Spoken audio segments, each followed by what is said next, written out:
I'm Ron Paul, and I approve this message. This is radio for the revolution at ronpaulradio.com.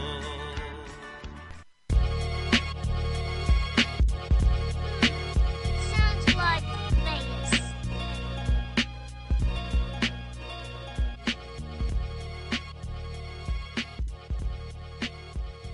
What's going on, y'all? I'm Paco, your host. And you're back and you're listening to Occupy the Media.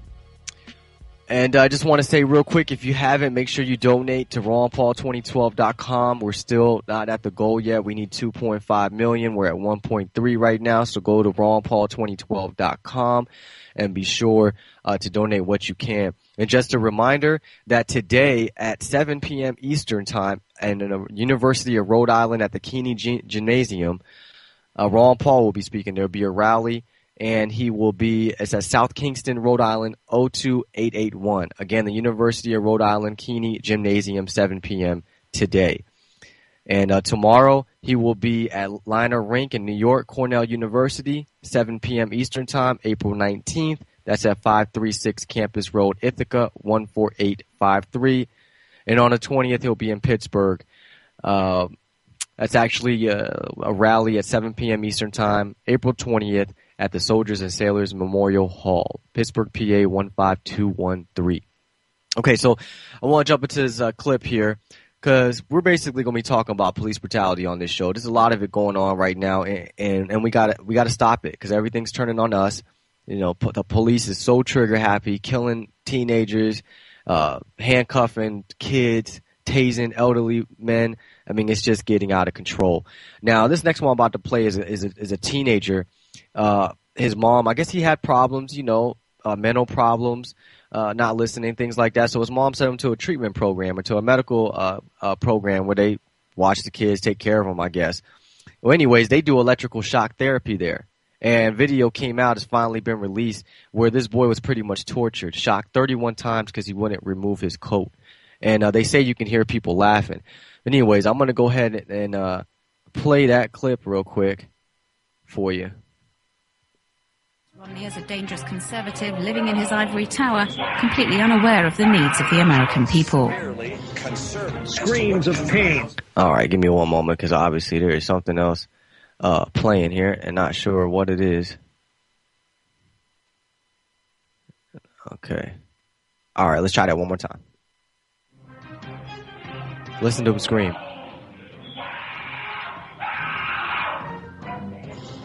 Screams of pain from a student at the Judge Rotenberg Center as he's tied down and shocked for hours. Good evening. I'm Mark Ockerblum. I'm Maria Stefanos. Fox Undercover's camera, the only one in court today as a jury is given its first look at that disturbing video. Our investigative reporter, Mike Bodette, in that court today. He's here now to give us the latest. What do you have, Mike? Maria, this is the video that the Judge Rotenberg Center in Canton has fought long and hard to keep from the public eye. The center convinced a judge 8 years ago to seal it, and the battle continued right up until it was played in court as lawyers for the center asked a judge to bar our camera from recording it.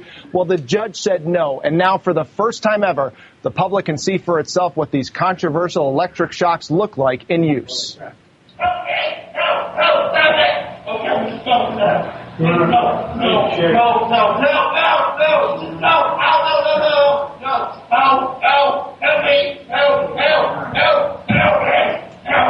Dramatic video of New York teenager Andre McCollins, restrained face down, a helmet on his head, screaming for help.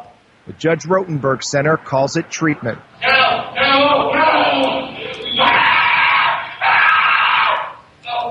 was shock number 16 or 17. 31 that day. As McCollins' attorney just described, the teenager was shocked 31 times in all that day in 2002. McCollins is suing the Canton-based center, calling it torture. Lawyers for the center and its clinicians say McCollins needed aversive therapy because he was aggressive. These are dramatic tapes. There's no question about that. But the treatment plan at the Rotenberg Center and the treatment plan that Andre had in place on October 25 was followed. It was an emotional day for McCollins' mother, Cheryl, who was in court as video was played from the beginning of Andre's ordeal. when he was shocked and restrained after refusing to take off his coat.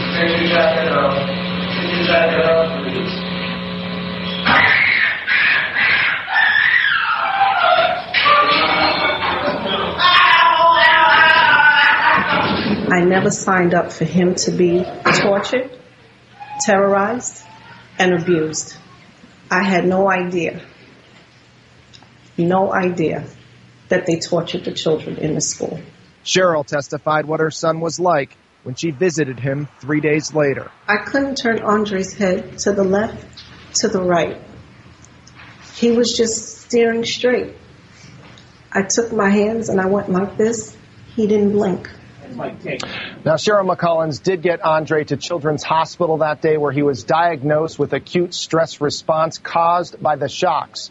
We should see more of that video Wednesday in court as Cheryl McCollins returns to the witness stand. Maria? Mike, I got to tell you, that was some tough video to watch. What was it like in the courtroom? Well, it certainly seemed like it got the jury's attention, and the defense obviously knows that video is disturbing to look at. It certainly did not help the defense case when Cheryl McCollins testified about watching the video and hearing staff members laughing, that's right, while her son was on the floor. Mike Beaudet. All right. Thank you, Mike.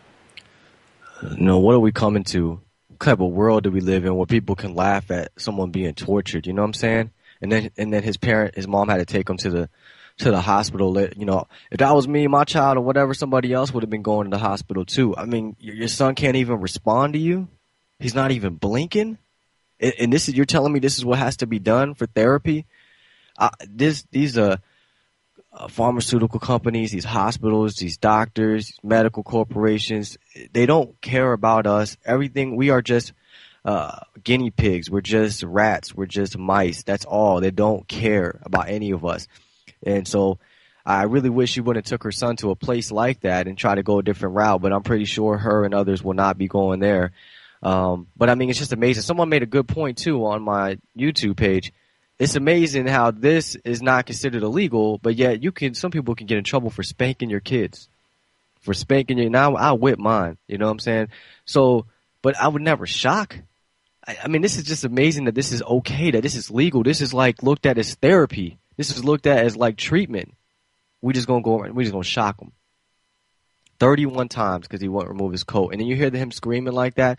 It's just, in a way too. The media, the elite media wants you to be desensitized. They want people to see this corruption going on. Well, they don't want you to see the corruption, but if you are going to see it, they want you to be desensitized to it, to where you don't even feel it. You know, where you just look at it and it's nothing. I mean, there's a teenager boy screaming at the top of his lungs, being tortured, and it's being played right on TV. This should cause an outcry like crazy, but it's not.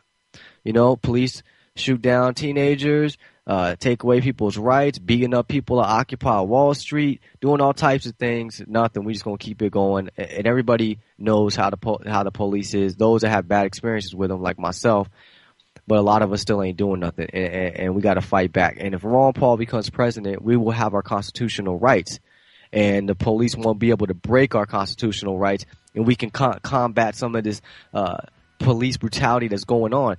And I know this is in regards to police brutality, but I'm just saying everything that's going on is just it's too much, man. It's too much. I'll be back. I'm your host, Paco. You're listening to Occupy the Media.